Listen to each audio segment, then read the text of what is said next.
இந்தியாவை விட்டு வேறு நாடுகளுக்கு வியாபாரத்தின் நிமித்தமாக வைசியர்கள் போகலாம், படையெடுப்பு விஷயமாக சத்திரியர்கள் போகலாம், மற்றவர்கள் போகக்கூடாது என்று ஒரு விதி இந்து மதம் சொல்லுகிறது.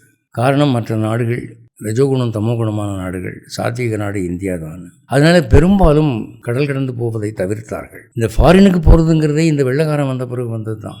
வெள்ளைக்காரன் வந்த பிறகு தான் அவன் அங்கேருந்து வந்த மாதிரி இவன் அங்கே போக ஆரம்பித்தான். இப்போ இதனுடைய நன்மை என்ன? இவன் இப்படி சொன்னதில் ஒன்றும் அந்த ஆத்மா ஆன்மீக சீரழிவு அடையாமல் பாதுகாக்கப்படுகிறது ஒன்று.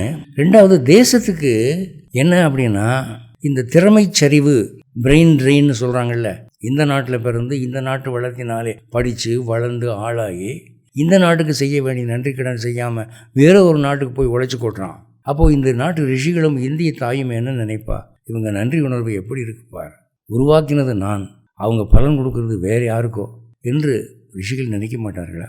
இதையெல்லாம் தடுப்பதற்கு இப்படி ஒரு விதி போட்டு வச்சான். அதனாலே இந்த இந்திய தேசத்தின் எல்லைகளை அவர்கள் புனிதமான தடுப்புகளாக நினைத்தார்கள்.